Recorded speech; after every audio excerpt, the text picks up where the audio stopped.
Hello friends, आज આપણે બનાવીશું નાળિયેરના પેંડા। મીઠાઈવાળાની દુકાન જેવા નાળિયેરના પેંડા, કોઈ પણ જાતની ચાસણી કર્યા વગરની કે માવાની ઝંઝટ વગર। આ પેંડા ફક્ત 10 જ મિનિટમાં બનીને તૈયાર થઈ જાય છે કે તમે કોઈ પણ વ્રત કે ઉપવાસમાં આ પેંડા બનાવીને ખાઈ શકો છો। જોતા જ ખાવાનું મન થઈ જાય એવા નાળિયેર પેંડાની રેસિપીને શરૂ કરીએ।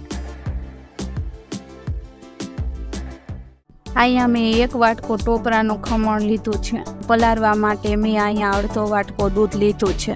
દૂધ તમારે જેટલું નાળિયેરનું ખમણ લેતા હોય ને તેનું અડધું દૂધ લેવાનું છે। આ રીતના ટોપરાના ખમણને દૂધમાં પલાળી દેશો ને તો ટોપરાનું ખમણ ફૂલીને સોફ્ટ થઈ જશે। દૂધમાં ટોપરાના ખમણની સારી એવી ફ્લેવર આવી જશે। 10-15 મિનિટ આ રીતના પલાળી દઈએ। હવે 10-15 મિનિટ પછી તમે જોઈ શકો છો કે બધું દૂધ ટોપરાના ખમણે એબ્ઝોર્બ કરી લીધું છે। આ રીતના હું તમને બતાવું તો ટોપરાનું ખમણ એકદમ સોફ્ટ થઈ ગયું છે।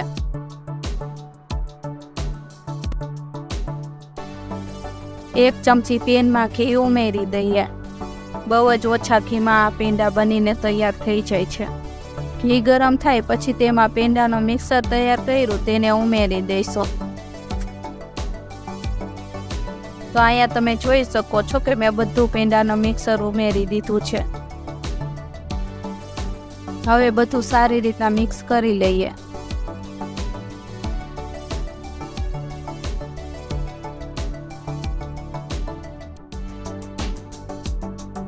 હલકું એવું ટોપરાના ખમણને મિક્સ કરી લે પછી તેમાં 1 વાટકો મિલ્ક પાવડર ઉમેરી દઈએ।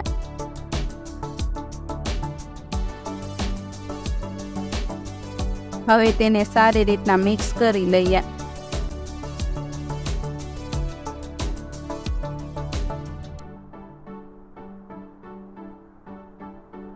અડધો વાટકો દળેલી ખાંડ ઉમેરી દઈએ। હવે તેને સારી રીતના મિક્સ કરી લઈએ। તો અહીંયા તમે જોઈ શકો છો કે બધું મેં સારી રીતના મિક્સ કરી લીધું છે। અહીંયા આપણે ફ્લેવર માટે અડધી ચમચી એલચીનો પાવડર ઉમેરીએ। તેને સારી રીતના મિક્સ કરી લઈએ।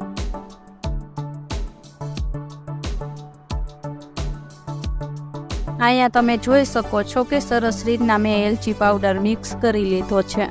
આ પેંડા બનાવવા માટે મિશ્રણ તૈયાર છે। તેને હલકું ઠંડુ કરી લઈએ।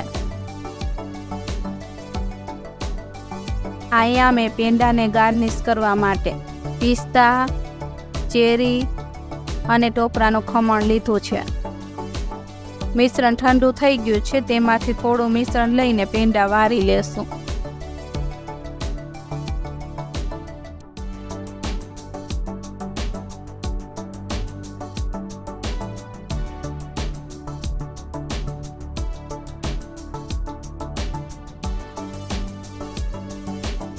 ટોપરાના ખમણમાં ડીપ કરી લઈશ। આ રીતના ઉપર એક ચેરીનો ટુકડો અને પિસ્તાનો ટુકડો રાખી દઈશું। બિલકુલ મીઠાઈવાળાની દુકાને હોય ને એવા જ પેંડા। આ પેંડાને તમે એકવાર બનાવીને ફ્રીજમાં 10 થી 15 દિવસ સુધી, બહાર તમે 3 થી 4 દિવસ સુધી સાચવી શકો છો। જો રેસિપી સારી લાગી હોય તો વિડીયોને લાઈક કરજો અને વધારેમાં વધારે શેર કરજો અને ચેનલને સબસ્ક્રાઈબ કરીને બેલ આઇકનનું બટન દબાવી દેજો। ફરી મળીએ એક નવા વિડીયો સાથે। Thank you for watching.